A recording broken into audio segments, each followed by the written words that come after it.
नमस्कार दोस्तों, Byju's government exam prep में आपका स्वागत है।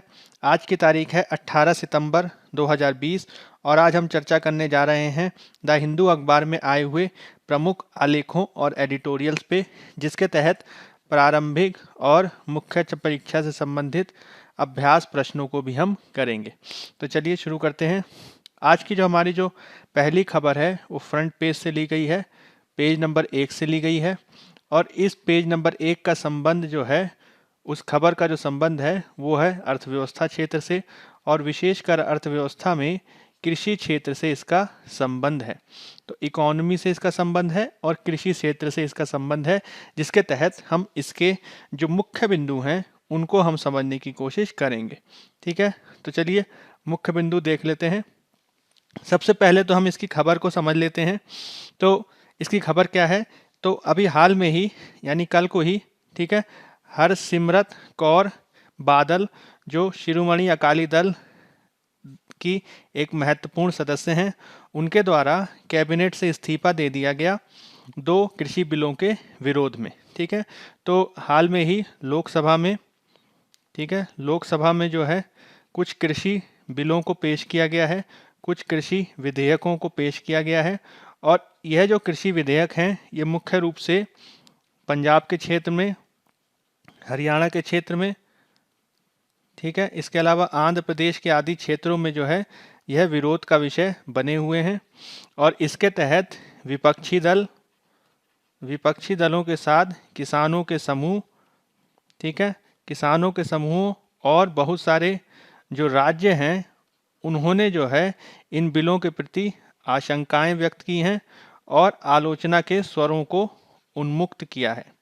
तो हम देख लेते हैं कि ये पूरा मामला क्या है और आखिर क्यों यह जो बिल पेश किए गए हैं, यह जो एग्री बिल्स पेश किए गए हैं, उनको किसान विरोधी माना जा रहा है। ठीक है, तो यह जो 3 बिल हैं उनका नाम है किसानों के उत्पाद, व्यापार और वाणिज्य संवर्धन और सुविधा विधेयक। दूसरा है मूल्य आश्वासन और कृषि सेवा विधेयक, किसान सशक्तिकरण और संरक्षण समझौता विधेयक। और तीसरा है आवश्यक वस्तु संशोधन विधेयक 2020। इसमें से जो ये 2 विधेयक हैं ये अभी ही पेश किए गए हैं, और जो ये जो तीसरा विधेयक है इसको लोकसभा ने पारित कर दिया है।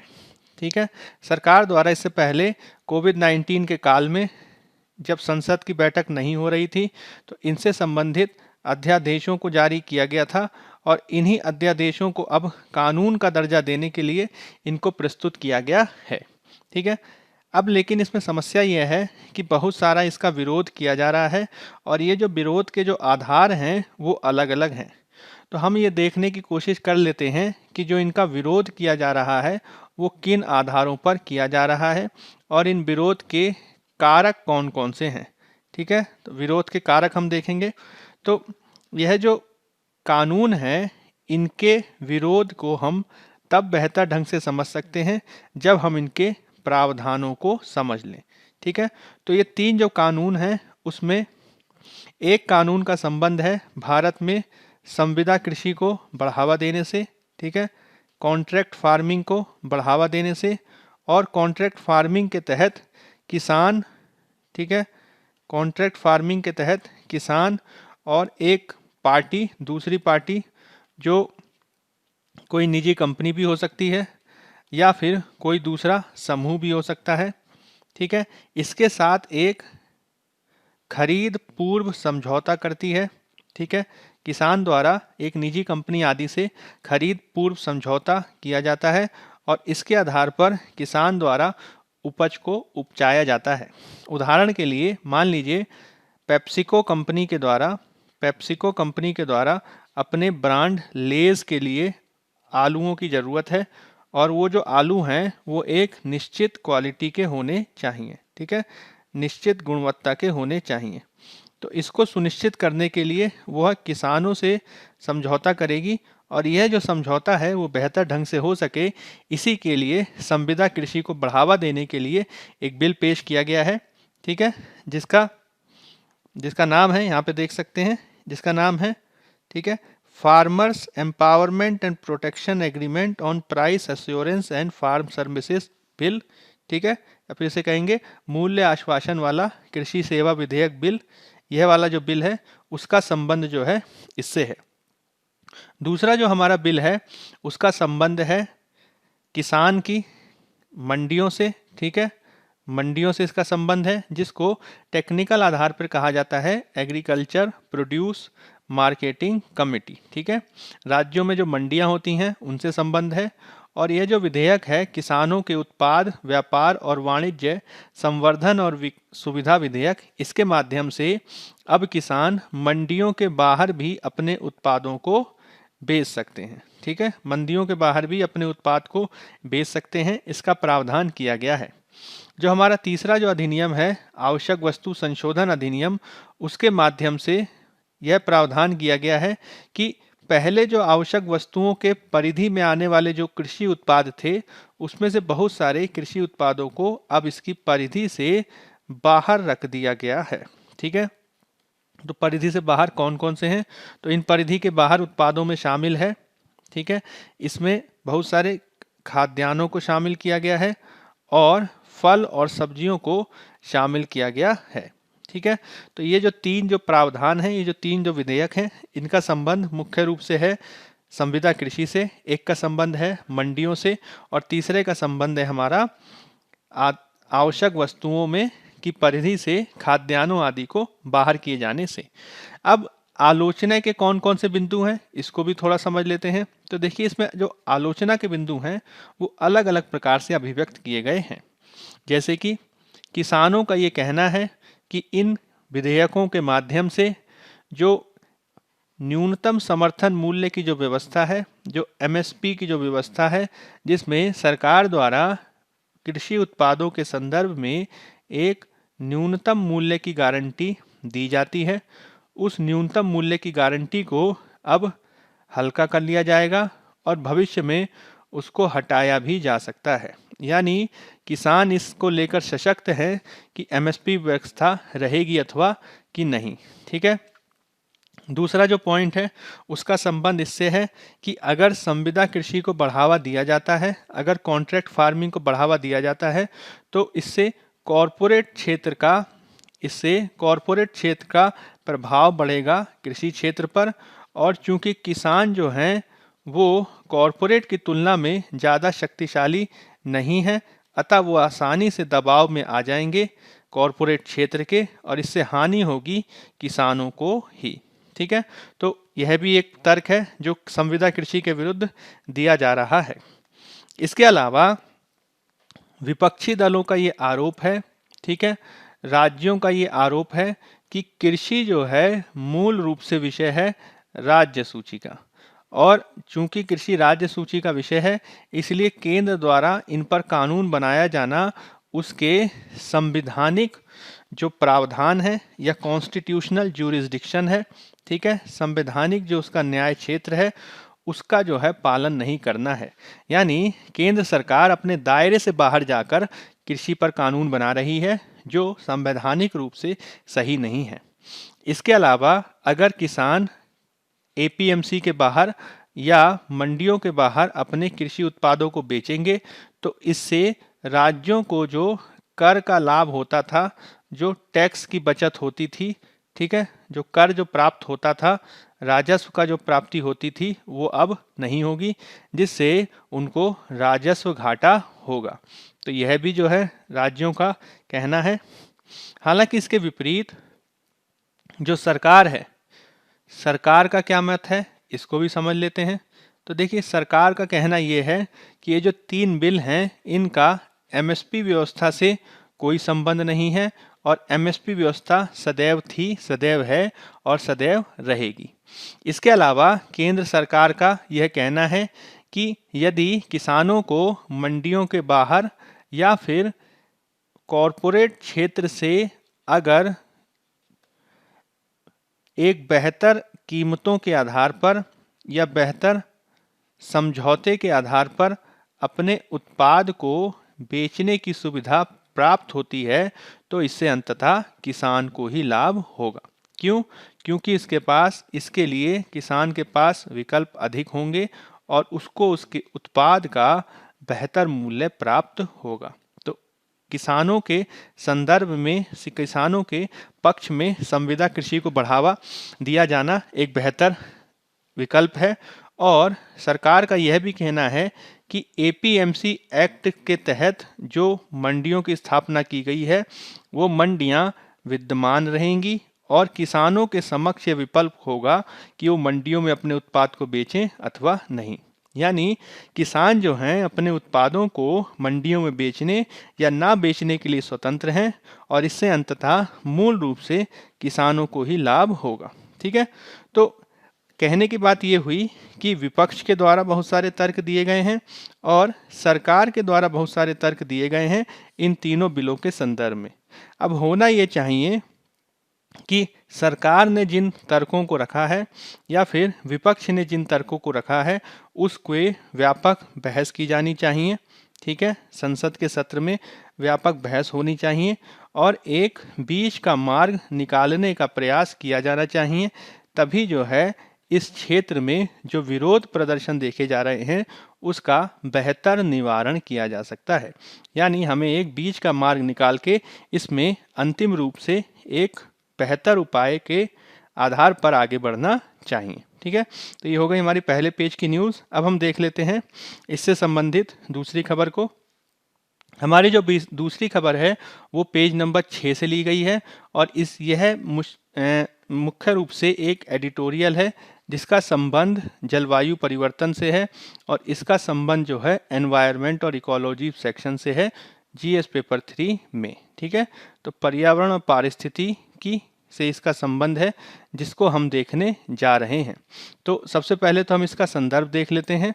तो अभी हुआ क्या है, तो अभी हाल में ही 28 अगस्त को, ठीक है, 28 अगस्त को भारत में हुए एक सम्मेलन में यूएन सेक्रेटरी जनरल एंटोनियो गुटेर्स के द्वारा, ठीक है, यूएन सेक्रेटरी जनरल एंटोनियो गुटेर्स के द्वारा भारत से ये अपील की गई कि भारत क्या करे कि 2030 तक जो उसका कार्बन उत्सर्जन है, ठीक है, 2030 तक भारत का जो कार्बन उत्सर्जन है उसमें 45% की कमी लाए, 45% की कमी लाए।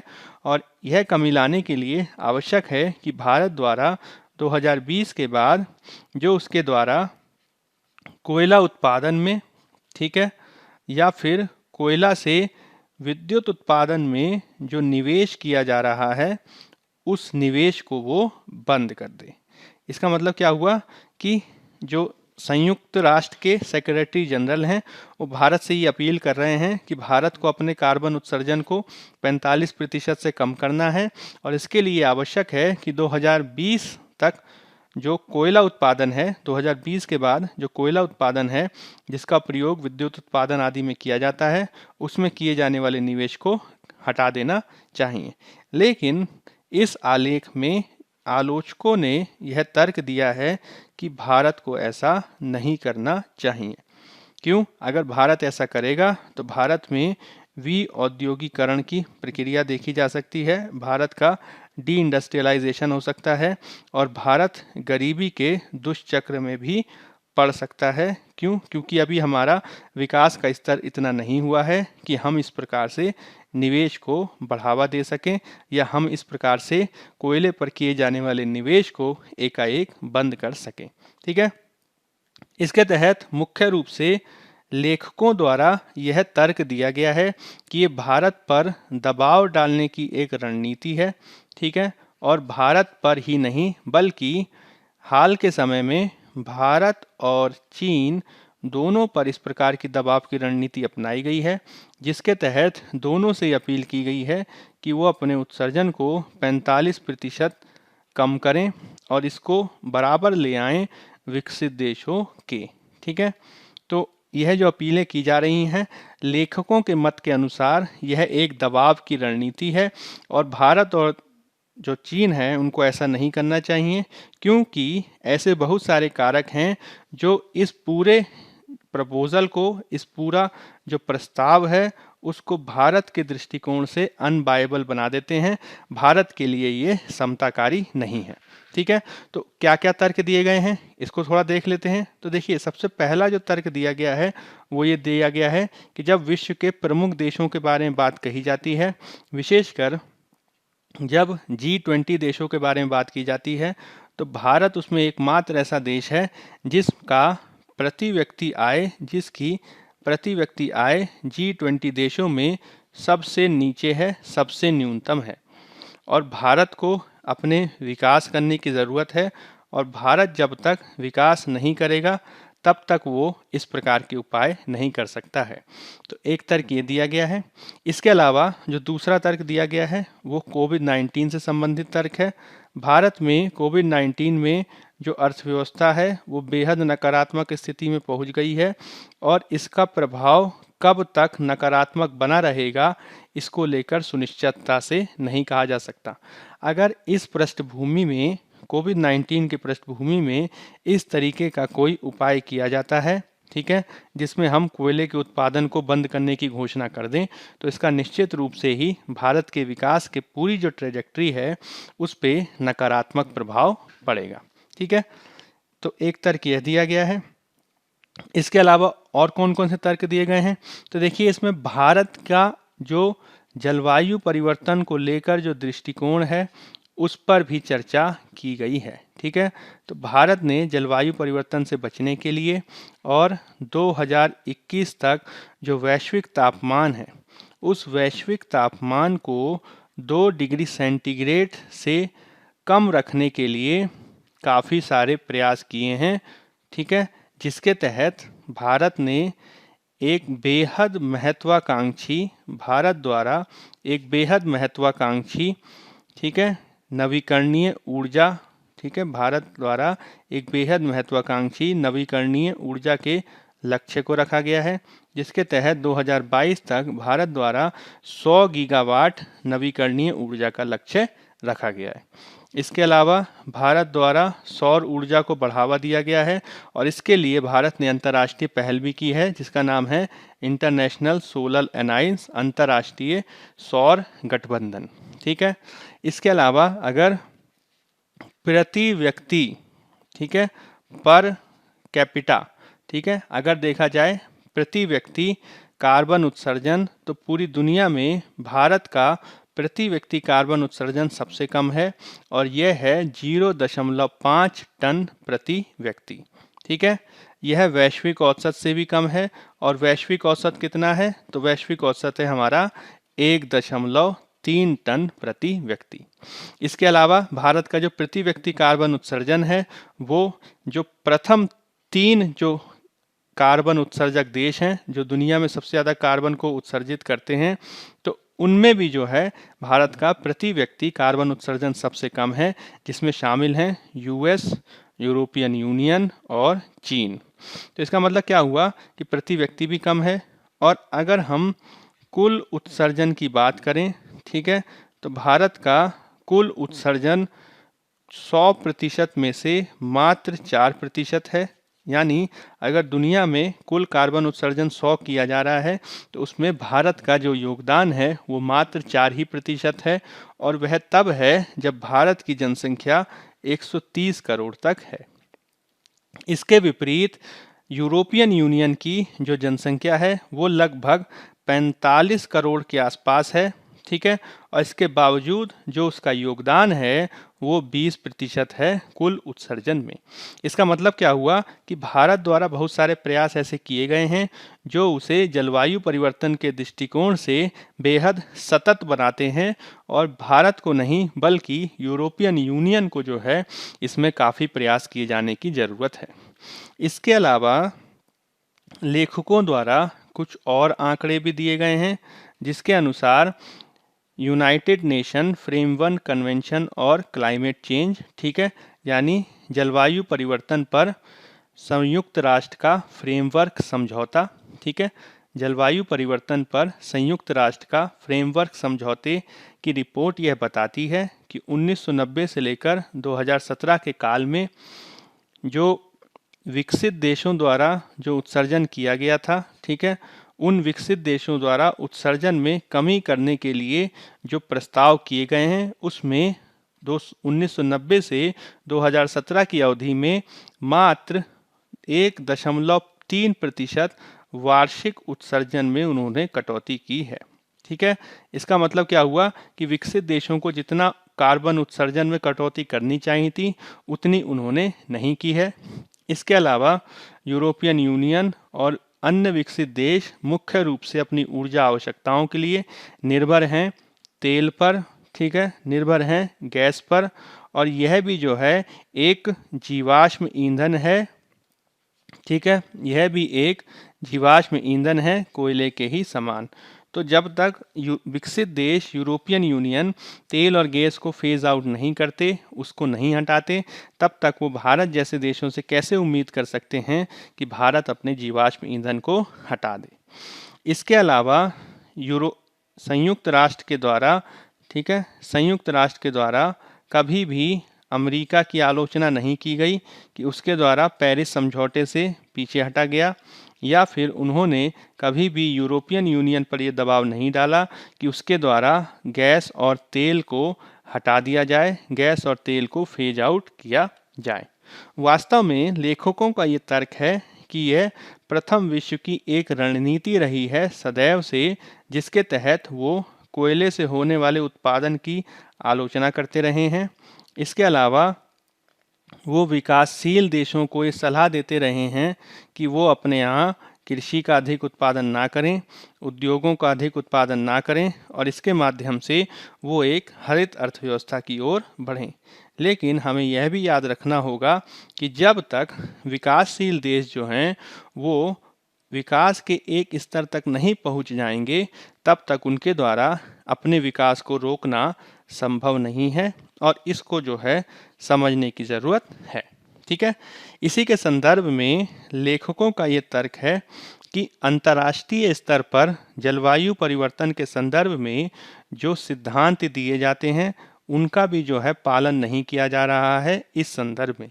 जिसमें सबसे महत्वपूर्ण सिद्धांत है उसे कहा जाता है, ठीक है, उसे क्या कहते हैं, तो उसे कहते हैं विकासशील और विकसित राष्ट्रों के संदर्भ में, ठीक है, विकासशील और विकसित राष्ट्रों के संदर्भ में अलग अलग उत्तरदायित्व का सिद्धांत। ठीक है, इसे कहा जाता है कॉमन बट डिफरेंशिएटेड रिस्पॉन्सिबिलिटीज़। ठीक है, CBDR का एक प्रिंसिपल है, कॉमन बट डिफरेंशिएटेड रिस्पॉन्सिबिलिटी, विकासशील और विकसित देशों के संदर्भ में विविध उत्तरदायित्व, जिसमें यह माना जाता है कि चूंकि विकसित देश ऐतिहासिक रूप से विकास करके विकास की अवस्था में आए हैं, ठीक है, इसलिए उनका अधिक उत्तरदायित्व बनता है पर्यावरण संरक्षण के प्रति, ठीक है, और उनके लिए अधिक काम करना चाहिए पर्यावरण संरक्षण में। दूसरी ओर विकासशील देश जब तक विकास के एक स्तर तक नहीं पहुंच जाते तब तक उनकी जो जिम्मेदारी है वो अपेक्षाकृत कम रहेगी, और इसी संदर्भ में विकासशील और विकसित देशों को ट्रीट किए जाने की ज़रूरत है, व्यवहारित किए जाने की ज़रूरत है। लेकिन जिस प्रकार से भारत और चीन पर यह दबाव डाला जा रहा है कि वो 45% कमी ले आएँ, वो उनके विकास के मानकों के अनुकूल नहीं है और इसे स्वीकार नहीं करने की ज़रूरत है। ठीक है, इसके अलावा अगर और तर्कों के बारे में हम बात करें तो अगर भारत द्वारा वर्तमान में कोयले पर किए जाने वाले निवेश को ख़त्म किया जाता है तो इसके लिए भारत को काफ़ी कठिनाइयों का सामना करना पड़ेगा। जैसे कि अगर वर्तमान आंकड़ों के अनुसार देखें तो वर्तमान में भारत द्वारा प्रति वर्ष लगभग 2 गीगावाट कोयला को लगभग 2 गीगावाट कोयला आधारित ऊर्जा उत्पादन को जो है वो हटाया जा रहा है, कम किया जा रहा है। ठीक है, फेज आउट कर रहा है भारत हर साल 2 गीगावाट ऊर्जा उत्पादन को कोयले से। ठीक है, इसके अलावा अगर हम इसको 2030 से तुलना के आधार पर देखें तो कुल भारत के उत्पादन में जो कोयले का जो योगदान होगा वो होगा मात्र, ठीक है, वो होगा मात्र 184 गीगावाट। ठीक, लेकिन अगर 2030 तक भारत में हम कुल उत्पादन को नज़र डालें, ठीक है, कि कुल ऊर्जा की कितनी मांग होगी, तो वो मांग हो सकती है लगभग 650 गीगावाट से लेकर, ठीक है, 750 गीगावाट तक। और अगर हमें इसकी मांग को पूरा करना है तो इसके लिए आवश्यक है कि हम जो है नवीकरणीय ऊर्जा में अपने निवेश को बढ़ाएं, ठीक है। लेकिन नवीकरणीय ऊर्जा में निवेश को बढ़ावा दिए जाने के साथ तकनीक के क्षेत्र में भी बढ़ावा दिए जाने की ज़रूरत है, क्योंकि अगर हमें इससे बिजली पैदा करनी है, ठीक है, अगर हमें इसका जुड़ाव इलेक्ट्रिसिटी, ठीक है, इलेक्ट्रिसिटी ग्रिड के साथ करना है, या फिर हमें इसका स्टोरेज करना है, तो हमें काफ़ी कुछ प्रयास किए जाने की ज़रूरत है। और जब तकनीक की बात आती है तो उसमें भारत काफ़ी पीछे है, ठीक है। इसके अलावा हाल के वर्षों में यह भी देखा गया है कि विकसित देशों द्वारा जो तकनीक का जो हस्तांतरण किया जा रहा था वो भी अब वर्तमान में नहीं किया जा रहा। और अगर आंकड़ों के संदर्भ में देखें 2009 से लेकर 2017 की अवधि में जो पेटेंट हैं उसमें 30 से 50% की कमी आई है विकसित देशों के तरफ से, ठीक है। इसका मतलब क्या हुआ कि नवीकरणीय ऊर्जा के लिए अगर हमें कार्य करना है तो तकनीक को काफ़ी बेहतर महत्वपूर्ण रूप से स्थान दिए जाने की आवश्यकता है। और विकसित देशों से भी कहा जाना चाहिए कि वो तकनीक को हस्तांतरित करें विकासशील देशों की ओर, ठीक है। अब इसमें हमें करने की क्या क्या ज़रूरत है, तो क्या क्या करना चाहिए। तो देखिए, पहली चीज़ तो यह है कि अगर हम केवल और केवल नवीकरणीय ऊर्जा पर बल देंगे तो उससे हमारी जो ऊर्जा आवश्यकताएं हैं वो पूरी नहीं होंगी। इसका मतलब क्या हुआ कि नवीकरणीय के साथ हमें कोयला उत्पादन को भी महत्व दिए जाने की ज़रूरत है, और दोनों को जो है हमें साथ लेके चलने की ज़रूरत है। इसके अलावा इससे हमें उत्पादन भी मिलेगा, ठीक है, ऊर्जा सुरक्षा भी मिलेगी, और साथ ही साथ इससे हमारा रोजगार सृजन भी होगा, जो भारत के लिए एक महत्वपूर्ण आवश्यकता है। इसके अलावा भारत द्वारा यह जो राजनीति चल रही है इससे बचने की ज़रूरत है, और साथ ही साथ भारत को अपने ऊर्जा क्षेत्र को, ठीक है, सम्मिश्र करने की ज़रूरत है, ठीक है, ऊर्जा सम्मिश्र को विविधीकृत करने की ज़रूरत है, डाइवर्सिफाई करने की ज़रूरत है। और डाइवर्सिफिकेशन के तहत हमें अलग अलग स्रोतों से ऊर्जा उत्पादन पर बल देना चाहिए, ठीक है। इसका मतलब क्या हुआ कि यह जो पूरा आर्टिकल है इस बात को डिस्कस करता है कि किस प्रकार से हमें केवल राजनीति में नहीं आके अपने आप को केवल कोयले से फेज आउट करके केवल और केवल नवीकरणीय ऊर्जा पर आधारित नहीं करना चाहिए, और इसके लिए हमें एक बेहतर रणनीति की आवश्यकता है, ठीक है। चलिए अब अगला आर्टिकल देख लेते हैं। अगला जो हमारा आर्टिकल है वो संबंधित है एडिटोरियल पेज से, और इसका जो संबंध है वो है हमारा कोविड-19 के लिए वैक्सीन के निर्माण से, ठीक है। तो कोविड-19 में वैक्सीन निर्माण से इसका संबंध है। इसमें हम हालिया घटनाक्रम पे नज़र डाल लेते हैं। तो अभी हाल में ही हुआ क्या है, तो रूस की जो वैक्सीन है, ठीक है, स्पुतनिक 5, रूस की जो वैक्सीन है स्पुतनिक 5, इसको बनाने वाली जो कंपनी है, ठीक है, बनाने वाली जो सरकारी एजेंसी है रूस की गमेलिया, ठीक है, रूस की गमेलिया जो कंपनी है उसने भारत में डॉक्टर रेड्डीज लैब से जो है एक समझौता किया है, और इस समझौते के आधार पर भारत में इस वैक्सीन के फेज 3 ट्रायल को कंडक्ट कराया जाएगा, जिसके तहत व्यापक मानव परीक्षण होंगे, ठीक है। फेज 3 के तहत क्या होता है, व्यापक मानव परीक्षण किए जाते हैं ताकि जो वैक्सीन है उसकी जो है प्रभाविता को आंका जा सके। अब इसमें जो है कहा जा रहा है कि लगभग 10 करोड़ जो वैक्सीन की जो डोजेज हैं वो भारत लाई जाएंगी, ठीक है, रूस के माध्यम से, ठीक है, रूस से, और इसका जो है परीक्षण होगा फेज 3 के अंतर्गत मानव पर, ठीक। यह जो डील हुई है यह पूर्व की डील से अलग है, जिसमें पुणे आधारित जो सीरम इंस्टीट्यूट ऑफ इंडिया है इसने यूके की कंपनी एस्ट्राजेनेका के साथ समझौता किया, और किसके लिए किया, तो ऑक्सफोर्ड द्वारा विकसित की जा रही एक वैक्सीन से जिसका नाम है, ठीक है, चाडोक्स 1, ठीक है, क्या नाम है, चाडोक्स 1।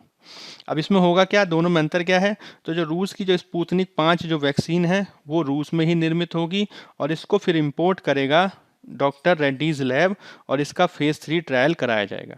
दूसरी तरफ जो पुणे का सीरम इंस्टीट्यूट ऑफ इंडिया है उसने जो यूके की कंपनी के साथ सहयोग किया है उसके तहत ऑक्सफोर्ड की जो वैक्सीन है वो भारत में ही बनाई जाएगी और इसके तहत भी लगभग 10 करोड़ वैक्सीन बनाई जानी है, जिसको $3 प्रति डोज कीमत रखी जाएगी और इसमें से लगभग 5 करोड़ जो वैक्सीन है वो भारत को मिल सकती हैं और शेष 5 करोड़ जो विकसित हैं वैक्सीन है वो अन्य जो अविकसित देश हैं उनमें बांटी जाएंगी। ठीक है, तो एक चीज़ ये है। इसके अलावा भारत द्वारा पूरे विश्व के स्तर पे अगर हम देखें तो वैश्विक स्तर में हम देख रहे हैं कि वैक्सीन निर्माण की एक होड़ लगी हुई है, जिसमें प्रत्येक देश और प्रत्येक कंपनी संलग्न है कि किस प्रकार से हम जल्दी से जल्दी वैक्सीन का निर्माण कर दें। अब ये जो जल्दीबाजी मचाई जा रही है इसके चलते यह भी पॉसिबल है कि जो वैक्सीन के जो क्लिनिकल ट्रायल्स होते हैं जिसमें फेज़ 1 से लेकर फेज़ 4 तक का पूरा फेज़ शामिल होता है, उसमें ये संभव है कि जो नियम हैं, ठीक है, जो कानून हैं, ठीक, जो प्रोटोकॉल हैं उनका जो है उल्लंघन कर दिया जाए। तो ये जो पूरा जो मामला चल रहा है इसमें हमें ये चीज़ ध्यान में रखने की ज़रूरत है कि हम किसी भी प्रकार से इस तरीके से चीज़ों को बढ़ावा ना दें कि उससे जो है जो मानव का जो स्वास्थ्य है उस पर नकारात्मक प्रभाव पड़े और मानव स्वास्थ्य को बेहतर बनाए रखने की आवश्यकता है। इसके अलावा भारत द्वारा अनेक स्वदेशी वैक्सीनों का भी विकास किया जा रहा है, जिसमें भारत बायोटेक द्वारा, ठीक है, भारत बायोटेक द्वारा कोवैक्सीन का निर्माण किया जा रहा है। भारत बायोटेक ने कोवैक्सीन का निर्माण किया है। इसके अलावा जाइडस कैडिला नाम की कंपनी ने एक और वैक्सीन का विकास कर रही है जिसका नाम है जाइकोव डी, ठीक है, जाइकोव डी नाम की एक वैक्सीन तैयार की जा रही है और ये जो दोनों वैक्सीन हैं वो फेज 2 और फेज 3 तक चल रही हैं और इसमें भी व्यापक परीक्षण किया जाना बाकी है। तो ये जो पूरा आर्टिकल है वो बता रहा है कि किस प्रकार से वैक्सीन को लेकर जो है लगातार होड़ चल रही है और इस पूरी होड़ में भारत को लगभग 15 करोड़ वैक्सीन की अभी सुनिश्चितता है, जिसमें वो स्पुतनिक 5 से वैक्सीन प्राप्त करेगा और साथ ही साथ जो एस्ट्राजेनेका है उससे वैक्सीन प्राप्त करेगा। लेकिन केवल 15 करोड़ वैक्सीन से भारत की जो आवश्यकता है वो पूरी नहीं होगी, इसलिए भारत को और भी विकल्पों को एक्सप्लोर करने की और भी विकल्पों को खोजने की आवश्यकता है। लेकिन इन विकल्पों में यह ध्यान रखा जाना चाहिए कि जो भी वैक्सीन बने उसका व्यापक परीक्षण हो ताकि मानव पे उसका नकारात्मक प्रभाव ना पड़े। ठीक है, तो ये जो है पूरा आर्टिकल का सार है जिसे आपको समझने की ज़रूरत है। ठीक, चलिए अब अगला आर्टिकल देख लेते हैं। अगला जो हमारा आर्टिकल है वो भी पेज नंबर 6 से लिया गया है और इसका संबंध संयुक्त राष्ट्र सुधारों से है। ठीक है, यूएन सुधारों से इसका संबंध है। तो चलिए इसको हम समझ लेते हैं। तो अभी संदर्भ क्या है, तो इसका संदर्भ यह है कि अभी हाल में ही, ठीक है, आने वाले सितंबर में, ठीक है, जब संयुक्त राष्ट्र की बैठक होगी, ठीक है, संयुक्त राष्ट्र महासभा का जब सेशन होगा तो संयुक्त राष्ट्र महासभा द्वारा 75, ठीक है, 75 साल पूरे कर लिए जाएंगे। ठीक है, वो उसका 75वां सेशन होगा और 75वां सेशन के साथ ही भारत भी जो है वो जनवरी 2021 से बनने जा रहा है संयुक्त राष्ट्र सुरक्षा परिषद का अस्थायी सदस्य। ठीक है, नॉन परमानेंट मेंबर बनने जा रहा है। अब ये जो दोनों जो घटनाएं हैं इनसे संयुक्त राष्ट्र सुरक्षा परिषद में सुधार के लिए फिर से मांगे उठने लगी हैं। ठीक है, जिसमें भारत के नेतृत्व में जो ग्रुप 4 कंट्रीज़ हैं जिसमें ब्राज़ील, ठीक है, जर्मनी, भारत और जापान, ये 4 जो देश शामिल हैं, उन्होंने ये मांग की है कि जो संयुक्त राष्ट्र सुरक्षा परिषद है वो जो है वर्तमान आवश्यकताओं के अनुरूप नहीं है और इसको अधिक लोकतांत्रिक बनाए जाने की ज़रूरत है और अधिक समावेशी बनाए जाने की ज़रूरत है। ठीक है, अब इसके तहत सबसे बड़ी समस्या क्या आ रही है, तो सबसे बड़ी समस्या जो देखी जा रही है वो देखी जा रही है संयुक्त राष्ट्र सुरक्षा परिषद में जो स्थायी सदस्य हैं उनके माध्यम से, और इसमें जो उनको वीटो शक्ति जो प्राप्त है वो सबसे बड़ी समस्या है, जिसमें जो संयुक्त राष्ट्र सुरक्षा परिषद के जो सदस्य हैं वो अपनी वीटो शक्ति को छोड़ना नहीं चाहते, और वीटो शक्ति का इस आधार पर लगातार आलोचना की जाती है कि इसका जो प्रयोग है वो किया जाता रहा है अपने भू राजनीतिक लाभों के लिए। भू राजनीतिक लाभों के लिए इसका लाभ लिया जाता रहा है, और इसने जो है युद्धों को ही बढ़ावा दिया है। विशेषकर 2003 का इराक युद्ध इसका सबसे बड़ा उदाहरण है, जिसमें यूएस और यूके द्वारा व्यापक विरोध के बावजूद जो है युद्ध की घोषणा की गई, और इसका जो है इराकियों को काफ़ी गंभीर नकारात्मक प्रभाव झेलना पड़ा।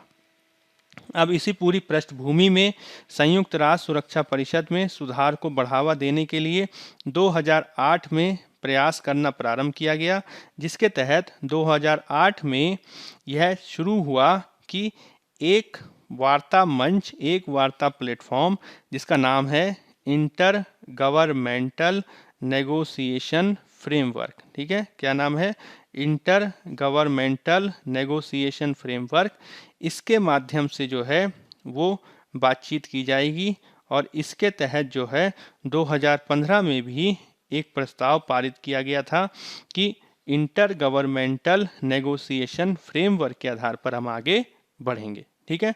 लेकिन इस बात को अब 12 साल से अधिक हो चुके हैं।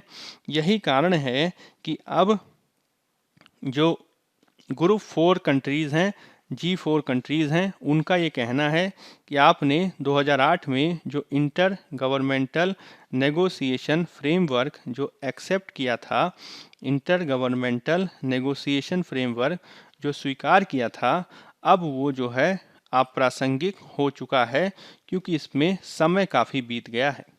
दूसरी जो सबसे बड़ी बात है वो ये है कि जो इंटर गवर्नमेंटल फ्रेमवर्क है उसके तहत किसी भी तरीके के समझौता वार्ता करने के लिए, ठीक है, किसी भी प्रकार का नेगोशिएशन डॉक्यूमेंट, नेगोशिएशन दस्तावेज तैयार नहीं किया गया है जिसके आधार पर बात की जा सके, ठीक है। इसके तहत होता क्या है, तो इसके तहत वो सिद्धांत वगैरह निर्धारित किए जाएंगे, वो प्रक्रियाएं वगैरह निर्धारित की जाएंगी, जिसके आधार पर यूएनएससी में सुधार का ढांचा तय किया जाएगा। तो G4 कंट्रीज़ का कहना है कि जब तक आप एक ढांचे का फ्रेमवर्क ही नहीं बना लेते, तब तक जो है आप कैसे बात कर सकते हैं। और अब जबकि कोविड-19 का दौर चल रहा है, तो इस संदर्भ में तो और भी मुश्किल है यूएनएससी में सुधार की बात करना, क्योंकि इसके लिए व्यापक देशों का समर्थन चाहिए, और अभी जो देश हैं वो खुद कोविड-19 के जाल में फंसे हैं, ठीक है। तो ये चीज़ ध्यान में रखना है। अब इसके बाद जो है संयुक्त राष्ट्र की जो पूरी जो स्थिति है उसमें भारत जैसे देशों का कहना है कि जो द्वितीय विश्व युद्ध के बाद की जो परिस्थिति थी, ठीक है, जिसमें यूएस और जो यूरोपियन कंट्रीज़ थी उनका महत्व था, अब वो महत्व शिफ्ट हो चुका है भारत जैसे देशों पर, ठीक है, वो महत्व शिफ्ट हो चुका है ब्रिक्स जैसे देशों पर, और इनको ध्यान में रखते हुए इनको ध्यान में रखते हुए संयुक्त राष्ट्र सुरक्षा परिषद में सुधार की ज़रूरत है। इसके अलावा हमें यह भी ध्यान रखना होगा कि वर्तमान में एक ओर तो हमारे समक्ष कोविड-19 का संकट है, वहीं दूसरी ओर भारत के साथ ही साथ जो दूसरे देश हैं जैसे कि यूएस वगैरह, वो भी बड़े पैमाने पर संरक्षणवाद को बढ़ावा दे रहे हैं बहुविविधतावाद के स्थान पर, ठीक है, बहुपक्षीयता के स्थान पर, बहुविविधतावाद के स्थान पर वो बढ़ावा दे रहे हैं संरक्षणवाद को। तो इस पूरी पृष्ठभूमि में संयुक्त राष्ट्र सुरक्षा परिषद में या संयुक्त राष्ट्र में सुधार के लिए आवश्यक है कि सभी विकासशील और अल्प विकसित राष्ट्र आगे बढ़कर आएं और फिर इसके लिए वो प्रयास करें। तो इसमें आपको हमेशा ये चीज़ ध्यान रखना है कि जब तक एक सामूहिक प्रयास नहीं किया जाएगा, ठीक है, तब तक जो है सुरक्षा परिषद में बेहतर सुझाव या बेहतर सुधार नहीं किए जा सकते हैं। ठीक है, तो ये जो चीज़ है आपको ध्यान रखनी है, विशेषकर सुरक्षा परिषद में सुधारों के संदर्भ में। ठीक है, चलिए अब हम अगला आर्टिकल देख लेते हैं। अगला जो हमारा आर्टिकल है उसका संबंध है एनिमल वेलफेयर से। ठीक है, एनिमल वेलफेयर से इसका संबंध है, और एनिमल वेलफेयर के संदर्भ में हमें क्या समझने की ज़रूरत है? तो एनिमल वेलफेयर के संदर्भ में हमें ये समझने की ज़रूरत है कि भारत द्वारा पशु कल्याण को बढ़ावा देने के लिए 1960 में, ठीक है, भारत द्वारा पशु कल्याण को बढ़ावा देने के लिए 1960 में एक कानून बनाया गया था जिसका नाम था, ठीक है, prevention for the cruelty against animal act 1960। अगर हिंदी में कहें तो पशुओं के विरुद्ध, ठीक है, पशुओं के विरुद्ध क्रूरता निवारण, पशुओं के विरुद्ध क्रूरता निवारण अधिनियम 1960। ठीक है, भारत द्वारा 1960 में यह अधिनियम बनाया गया था पशुओं के विरुद्ध क्रूरता को रोकने के लिए। अब इसके तहत इस आर्टिकल में यह बताया गया है कि किस प्रकार से ये 1960 का जो अधिनियम है उसमें कई सारी कमियां हैं, और यह जो कमियां हैं इनको दूर किए जाने की ज़रूरत है, तभी हम जो है पशु कल्याण के क्षेत्र में एक बेहतर व्यवस्था का निर्माण कर सकते हैं। ठीक है, तो एक बेहतर व्यवस्था का निर्माण करने के लिए 1960 का ये जो प्रोविज़न है, 1960 का ये जो कानून है, इसमें बहुत सारे सुधार किए जाने की ज़रूरत है। ठीक है, अब इसमें कौन कौन से सुधार किए जाने हैं तो इसको हम थोड़ा समझ लेते हैं। क्या क्या सुधार किए जाने हैं? तो देखिए, वर्तमान में पशुओं के विरुद्ध बहुत सारे हिंसा के उदाहरण देखने को मिलते हैं। ठीक है, इन हिंसा के उदाहरण में, ठीक है, पशुओं के खिलाफ जो है उनके ऊपर एसिड अटैक किया जाता है। ठीक है, उनको जो है छत आदि से फेंक देने की घटनाएं देखी जाती हैं, या फिर कभी कभी जो है उनको जिंदा भी जला दिया जाता है। ठीक है, इसके अलावा कई जंतुओं के खिलाफ सेक्सुअल एब्यूज़ के भी उदाहरण देखने को मिलते हैं। अब ये सभी जो जितने भी अपराध हैं, उन अपराधों के संदर्भ में जो अपराधी को दंड देने की व्यवस्था है, वो उस कानून में सबसे बड़ी कमी यह है कि इसमें आपको जितने भी प्रकार के आप अपराध करें, उन सब में आपको अधिक से अधिक जो है 50 रुपए का फाइन ही देना पड़ेगा। इसका मतलब क्या हुआ कि आप पशुओं को जिंदा भी जला दें, ठीक है, उनके ऊपर आप एसिड भी फेंक दें, उसके बावजूद जो है आप मात्र 50 रुपए फाइन देके, 50 रुपए जुर्माना देके आप छूट जाएंगे, और यह जो है पशु कल्याण को बहुत अधिक बढ़ावा नहीं देता है। इसके अलावा और कौन कौन से प्रावधान हैं जो काफ़ी महत्वपूर्ण है, उसको भी हम एक एक करके समझ लेते हैं। ठीक है, तो जो prevention of cruelty against animal act 1960 है, उसका जो सेक्शन 11 है, ठीक है, उसका जो सेक्शन 11 है वो पशुओं के विरुद्ध किए जाने वाले अपराधों को वर्गीकृत करता है। ठीक है, तो कौन कौन से अपराध हैं? तो इसमें जो है पशुओं को अबेंडन कर देना, पशुओं को छोड़ देना, पशुओं को जबरदस्ती धक्का देना या पशुओं को पीटना, ठीक है, पशुओं को जो है काटना, पशुओं को मारना, पशुओं को अंग भंग कर देना, ये सारे जो अपराध हैं उनको वर्गीकृत किया गया है। लेकिन इसकी सबसे बड़ी कमी क्या है कि इन सारे के सारे अपराधों के लिए, जिसमें पशुओं को मारने से लेकर पशुओं को पीटना तक शामिल है, उन सब को एक ही स्पेक्ट्रम में, ठीक है, उन सब को जो है एक ही दायरे में रखा गया है, एक ही परिधि में रखा गया है। इसका मतलब क्या हुआ कि चाहे आप एक साधारण अपराध करें पशु को धक्का देने से संबंधित, या फिर आप एक गंभीरतम अपराध पढ़ें पशु को जिंदा जला देने से संबंधित, दोनों ही उदाहरणों में आपको समान ही जो है आपको दंड मिलेगा। तो इसका मतलब क्या हुआ कि आप पशु के साथ चाहे कुछ भी कर लें, आपको जो है एक ही समान दंड मिलने वाला है। यह जो है पशुओं के खिलाफ अत्याचार को बढ़ावा ही देता है। ठीक है, तो इसके संदर्भ में लेखक का ये मत है कि सबसे पहले तो ज़रूरत यह है कि पशु के खिलाफ जो अपराध किए जाते हैं उनको वर्गीकृत किया जाना चाहिए। ठीक है, उनको जो है क्लासिफाई किया जाना चाहिए। क्लासिफिकेशन करने की ज़रूरत है। और दूसरा जो है श्रेणीबद्ध करने के साथ ही, वर्गीकृत करने के साथ ही जो अपराध के लिए जो दंड जो व्यवस्था है उसको भी जो है वर्गीकृत किए जाने की ज़रूरत है, जिसके तहत हल्के अपराध के लिए फाइन की व्यवस्था, जुर्माने की व्यवस्था, और जो बहुत गंभीर प्रकार के अपराध हैं उनके लिए जेल की व्यवस्था होनी चाहिए। ठीक है, तो पहला सुधार तो ये करने की जरूरत है कि अब पशुओं के खिलाफ किए जाने वाले अपराधों को वर्गीकृत किया जाए और इसके लिए जो दंड व्यवस्था है वो भी उसी अनुसार होनी चाहिए।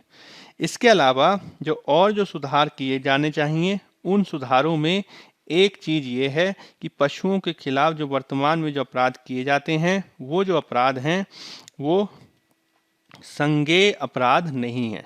ठीक है, संज्ञेय अपराध ना होने का मतलब क्या हुआ कि इसका मतलब ये हुआ कि अगर किसी व्यक्ति के खिलाफ कोई शिकायत करी जाती है या फिर किसी व्यक्ति के खिलाफ जो है एफआईआर दर्ज करके उसको गिरफ्तार करने की नौबत आती है, तो पुलिस द्वारा किसी व्यक्ति के खिलाफ शिकायत या फिर उसको गिरफ्तार करना तब तक संभव नहीं है जब तक अदालत से ये आदेश प्राप्त ना हो। ठीक है, तो अदालती आदेश के बाद ही व्यक्ति को गिरफ्तार किया जा सकता है या व्यक्ति की शिकायत के प्रति जांच की जा सकती है। अगर इसको संज्ञेय अपराध बना दिया जाएगा, कॉग्निजेबल ऑफेंस बना दिया जाएगा, तब केवल एफआईआर के आधार पर ही या शिकायत के आधार पर ही व्यक्ति को गिरफ्तार किया जा सकता है या फिर व्यक्ति के खिलाफ जो जांच है वो आरंभ की जा सकती है। ठीक है, अभी तक क्या होता है कि चूंकि पशुओं के खिलाफ किया जाने वाला अपराध नॉन कॉग्निजेबल ऑफेंस है, गैर संज्ञेय अपराध है, इसके चलते पुलिस भी जो है वो कार्यवाही नहीं करती और वो जो है जो अपराधी हैं वो आसानी से छूट जाते हैं। तो इन ऑफेंसेस के संदर्भ में जो पशुओं के खिलाफ जो अपराध हैं उनको संज्ञेय अपराध बनाने की ज़रूरत है और साथ ही साथ अगर अपराध काफ़ी गंभीर किया जाए तो उसको गैर जमानती भी बनाया जाना चाहिए ताकि व्यक्ति जो है वो जमानत दे के छूट ना जाए। ठीक है, तो एक ये सुधार है जिसको किए जाने की ज़रूरत है, जिसके आधार पर बेहतर पशु कल्याण व्यवस्था स्थापित की जा सकेगी। ठीक है, इसके अलावा लेखक का यह तर्क है कि जो पीसीए एक्ट है उसमें पशुओं के खिलाफ जो अपराध के बारे में बात कही गई है या पशुओं को जो पीड़ा देने की जो प्रक्रिया है उससे पशुपालन की प्रक्रिया के आधार पर बचने की भी प्रक्रिया इसमें शामिल कर दी गई है। इसका मतलब क्या हुआ कि एक और तो आप कह रहे हैं कि हम प्रिवेंशन करेंगे, हम निवारण करेंगे पशुओं को पीड़ा से बचाने का, वहीं दूसरी ओर आप एनिमल हस्बेंड्री के आधार पर यानी पशुपालन के आधार पर, ठीक है, अगर कोई पशु को पालित किया जाता है तो पशुपालन के आधार पर जो है पशु के खिलाफ हिंसा को बढ़ावा दिया जा सकता है। जैसे कि सेक्शन 11 में जो है अपराधों के बारे में बात कही गई है, लेकिन इसी सेक्शन के 11 के सब सेक्शन 3 में ये कहा गया है कि पशुपालन के आधार पर जो है अगर पशु पालन की प्रक्रिया में है, ठीक है, पशु जो है पालतू है, तो उसका जो है उसके सींगों को काटा जा सकता है। ठीक है, सींगों को जो है हटाया जा सकता है, उसको जो है नपुंसक बनाया जा सकता है। ठीक है, इसके अलावा जो है उसके जो नाक है उसमें छेद करके उसमें रस्सी डाली जा सकती है और साथ ही साथ पशुओं को दागा भी जा सकता है।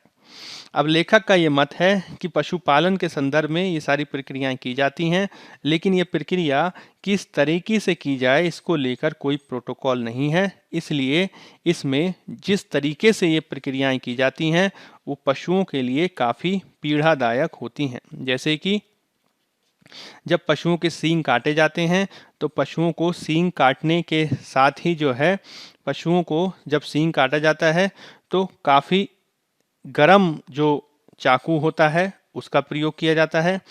इसके अलावा जब उनकी नाक में रस्सी डाली जाती है तो उसमें जो सुई होती है वो अच्छी नहीं होती, काफ़ी मोटी होती है। इसके अलावा जब दागा उनको जाता है तो वो भी गरम तवे से या फिर गर्म पदार्थ से दाबा जाता है, जिससे पशुओं को असहनीय पीड़ा का सामना करना पड़ता है। ठीक है। तो लेखक का ये तर्क है कि यह जो पूरी प्रक्रिया है इसको और ज़्यादा मानव संवेदनशील बनाने की ज़रूरत है, ताकि जो पशु हैं उनको पीड़ा ना हो। अब इसके संदर्भ में लेखक ने तर्क दिया है कि जो पशु अधिकारों के लिए कार्य करने वाली संस्था है PETA, people for the ethical treatment of animals, ठीक है, PETA people for the ethical treatment of animals, इसने भी दिल्ली हाई कोर्ट में एक याचिका डाल के कहा था कि अभी पशुपालन के संदर्भ में जो पशुओं को के बारे में जो प्रक्रिया पालन किया जाता है उसमें जो है उसके विकल्प को तलाशने की ज़रूरत है, ताकि जो है पशुओं को अधिक जो कठिनाई है वो ना हो। जैसे कि हम जो है जो डीहॉर्निंग की जो प्रक्रिया है, जो सींगों को जो काटने की प्रक्रिया है, उसके आधार पर उसके स्थान पर हम बिना सींग वाले ही पशुओं को क्यों ना पैदा करें, ठीक है। तो बिना सींग वाले पशुओं को पैदा करने की ज़रूरत है। अगर हम किसी पशु को नपुंसक बना रहे हैं तो उसके लिए उसको बेहोश किए जाने की ज़रूरत है, ताकि उसको पीड़ा ना हो। जो पशुओं को जो दागने की प्रक्रिया है उसके स्थान पर, ठीक है, उसके स्थान पर हम जो है ब्रांडिंग के स्थान पर हम जो है रेडियो आइडेंटिफिकेशन, ठीक है, रेडियो कॉलर लगा सकते हैं। रेडियो द्वारा, रेडियो तरंगों द्वारा या जीपीएस का जो उपकरण है उसका प्रयोग करके उनकी पहचान कर सकते हैं, और इससे जो है पशुओं को अधिक हानि नहीं होगी, ठीक है। इसके अलावा लेखक का मत यह है कि हमने पीसीए को बनाया है पशुओं को पीड़ा कम हो, ठीक है, पशुओं को जो है दुख कम हो, और दुख और पीड़ा निवारण के लिए जो है prevention of cruelty against animal act बनाया गया है। लेकिन इस पूरे अधिनियम में अनावश्यक पशुओं को पीड़ा दिया जाना, ठीक है, अनावश्यक पशुओं को पीड़ा और दुख दिया जाना, ठीक है, यह खुद ही परिभाषित नहीं है, ठीक है। तो अनावश्यक पशु को पीड़ा देना क्या होता है, अनावश्यक पशु को पीड़ा दिया जाना या दुख पहुंचाना जाना क्या होता है, जब ये परिभाषित ही नहीं है तो ये कई बार जो है जब मामला कोर्ट में जाता है तो ये जजों के ऊपर आ जाता है कि वो इसको सही माने अथवा नहीं। तो लेखक का ये तर्क है कि जब बात आती है अननेसेसरी पेन और सफरिंग, तो इसको जो है या फिर अनावश्यक दर्द व पीड़ा, अनावश्यक दर्द और पीड़ा होता क्या है, इसको सुपरिभाषित किए जाने की ज़रूरत है, ताकि इसको लेकर कोई भी कन्फ्यूजन ना रहे, ठीक है। इसी के आधार पर जो है लेखक ने कुछ उदाहरण सुझाए हैं, लेखक ने जो है कुछ सुझाव दिए हैं, जिसके आधार पर prevention of cruelty against animal यानी पशुओं को क्रूरता से बचाने का अधिनियम 1960, इसमें जो है सुधार किए जाने की बात वो करते हैं। अब लेखक का ये तर्क है कि भारत ने डीपीएसपी में, ठीक है, जो नीति निदेशक तत्व हैं उसमें भी पशुओं के कल्याण की बात को एक्सेप्ट किया है। पशु कल्याण जो है उसमें गांधीवादी सिद्धांत के रूप में स्वीकृत है। तो भारत के लिए यह एक संवैधानिक बाध्यता भी है कि वो इस संदर्भ में कार्य करे, और इसके लिए आवश्यक है कि एक ऐसी सार्थक पशु कल्याण व्यवस्था बनाई जाए जिसमें पशुओं को जो है मानवीय आधार पर, संवेदात्मक आधार पर कार्य करें, और इसमें जंतुओं का कल्याण भी सुनिश्चित हो। तो लेखक का अंतिम रूप से यही कहना है कि जब तक prevention of cruelty against animal में सार्थक सुधार नहीं होंगे, तब तक जो ये पूरा अधिनियम है या पशु कल्याण की जो व्यवस्था है वो बेहतर नहीं हो सकती है, ठीक है। तो इसमें जो है सुधार किए जाने की ज़रूरत है, और यह जो है लेखक का प्रमुख तर्क है, ठीक है। चलिए अब हम देख लेते हैं कुछ प्रीलिम्स प्रैक्टिस क्वेश्चंस को। पहला क्वेश्चन है, प्रधानमंत्री आवास योजना शहरी हाउसिंग फॉर ऑल अर्बन के संदर्भ में निम्नलिखित कथनों पर विचार करें। यह एक केंद्र प्रायोजित योजना है, सेंट्रली स्पॉन्सर्ड स्कीम, जिसके साथ क्रेडिट लिंक्ड सब्सिडी भी शामिल है। इस मिशन के अंतर्गत केंद्रीय सहायता से जिस मकान का निर्माण अथवा अधिग्रहण किया जाता है वह घर की महिला प्रमुख के नाम से ही रजिस्टर किया जाता है। उपरोक्त कथनों में से सत्य कथन या कथनों की पहचान करें।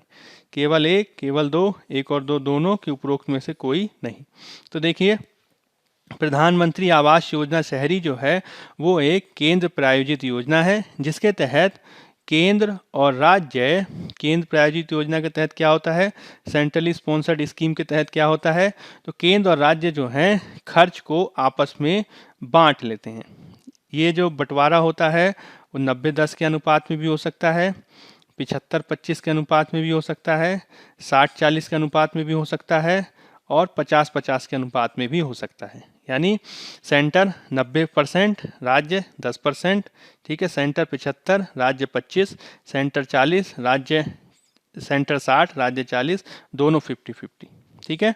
तो ये वाला पहला जो पार्ट सही है, लेकिन इसमें जो क्रेडिट लिंक्ड सब्सिडी का जो प्रावधान है, जिसके तहत अगर कोई ऋण लेता है, ठीक है, प्रधानमंत्री आवास योजना के तहत जो ऋण लिया जाता है तो उस लिए जाने वाले ऋण में सरकार की तरफ से छूट दी जाती है। तो ये जो क्रेडिट लिंक्ड सब्सिडी का जो प्रावधान है, यह एक सेंटर सेक्टर की केंद्रीय क्षेत्र की योजना है, ठीक है, केंद्रीय क्षेत्र की योजना है। अब ये जो शब्द है इसको आपको याद रखना है। केंद्र प्रायोजित योजना में क्या होता है, केंद्र प्रायोजित योजना में केंद्र और राज्य किसी योजना के संदर्भ में भागीदारी करते हैं, खर्च को बांट लेते हैं। लेकिन अगर कोई योजना केंद्रीय क्षेत्र की योजना हो, सेंटर सेक्टर की योजना हो, तो उसमें 100% जो खर्च है वो केंद्र सरकार द्वारा किया जाता है। इसका मतलब क्या हुआ कि जब बात आएगी प्रधानमंत्री आवास योजना की, तो उसमें आपको याद रखना है कि यह केंद्र प्रायोजित योजना है, लेकिन इसमें जो क्रेडिट लिंक्ड सब्सिडी का प्रावधान है, जिसमें मकान के लिए ऋण देने पर उसमें छूट मिलती है, तो वो जो प्रावधान है उसका पूरा का पूरा भुगतान 100% केंद्र सरकार द्वारा किया जाता है। तो इसमें पहला कथन गलत हो जाएगा, जिसमें केंद्र प्रायोजित योजना है लेकिन जो क्रेडिट लिंक सब्सिडी का जो इसमें प्रावधान है वो पूरी तरीके से केंद्र सरकार द्वारा जो है खर्च किया जाता है, वहन किया जाता है, ठीक है। तो पहला कथन गलत हो जाएगा। केंद्र प्रायोजित योजना क्या होती है ये आपको समझ में आना चाहिए, और केंद्रीय क्षेत्र की योजना सेंट्रल सेक्टर स्कीम क्या होती है, ये दोनों के बीच अंतर पता होना चाहिए। दूसरा कथन एकदम सही है कि इसके अंतर्गत केंद्रीय सहायता से जिस मकान का निर्माण किया जाएगा वो घर की महिला प्रमुख के नाम से होगा। इसमें जो रजिस्ट्रेशन है वो ज्वाइंट भी किया जाता है, संयुक्त भी हो सकता है, यानी पुरुष और महिला दोनों के नाम पर। शर्त यही है कि महिला का नाम जरूर हो। अगर घर में कोई एडल्ट या वयस्क महिला नहीं है, ठीक है, अगर वयस्क महिला नहीं है तो उसी सूरत में पुरुष के नाम पर रजिस्ट्रेशन होगा, अदरवाइज रजिस्ट्रेशन नहीं होगा, ठीक है। तो घर किसके नाम से आएगा, तो महिला के नाम से आएगा, संयुक्त भी हो सकता है, और अगर वयस्क महिला नहीं हो तभी जो है पुरुष को जो है रजिस्टर करने का अधिकार है, ठीक है। तो ये चीज़ आपको समझ लेना है। आज पेज नंबर 1 पे से संबंधित ये खबर आई है जिसको समझने की ज़रूरत है, ठीक है। अब अगला क्वेश्चन देख लेते हैं। सांभर झील के संदर्भ में निम्नलिखित कथनों में से सत्य कथन या कथनों की पहचान करें। ये भारत की सबसे बड़ी अंतर्देशीय खारे पानी की झील है। यह राजस्थान में नमक उत्पादन का प्रमुख केंद्र है। सांभर झील को रामसर स्थल का भी दर्जा दिया गया है। तो सांभर झील के संदर्भ में तीनों के तीनों कथन सही हैं। इसका आंसर हो जाएगा 1, 2 और 3, ठीक है।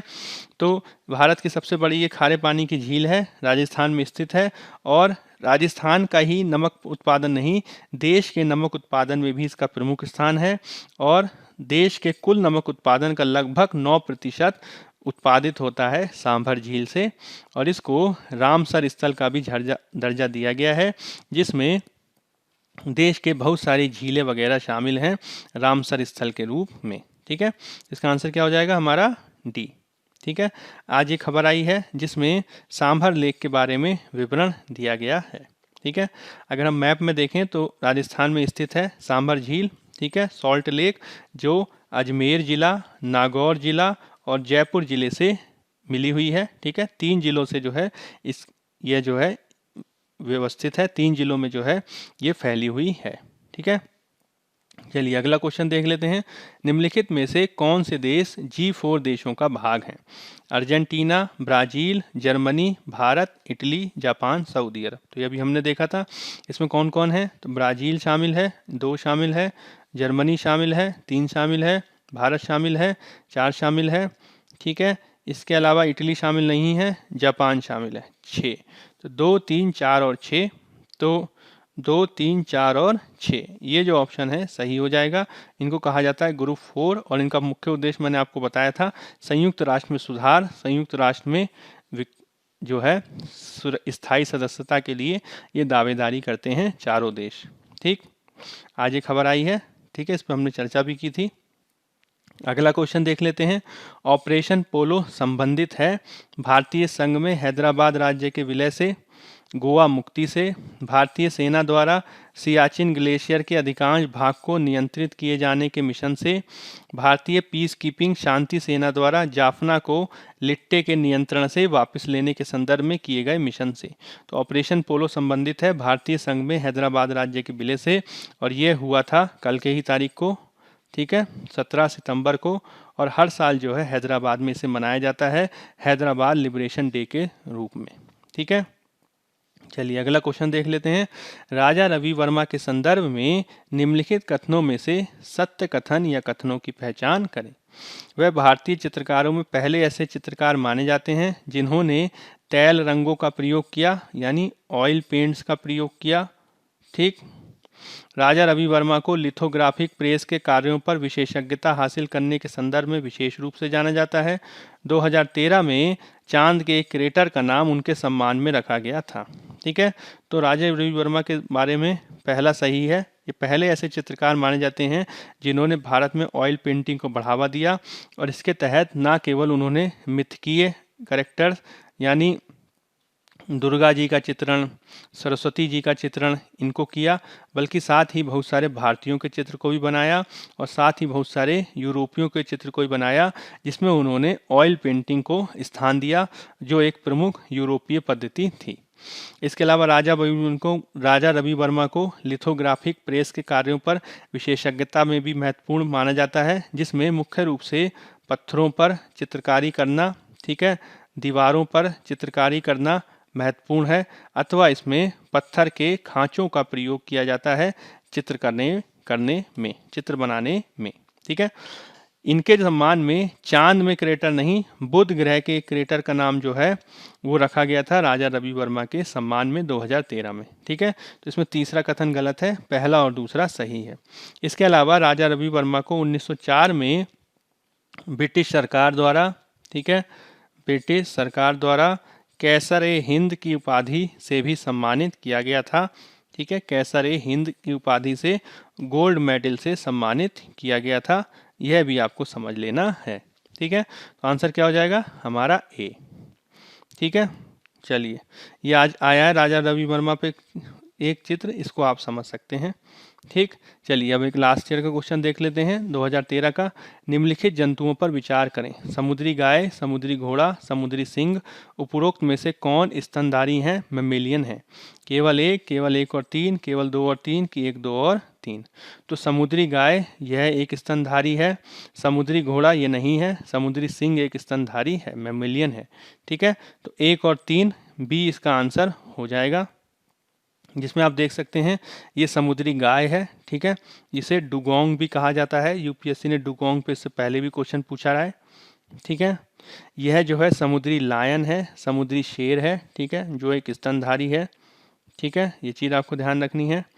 और यह जो है यह एक समुद्री घोड़ा है जो हिप्पोकैम्पस वंश के तहत आता है, और यह जो है, ठीक है, यह जो है 54 मछलियों की प्रजाति है।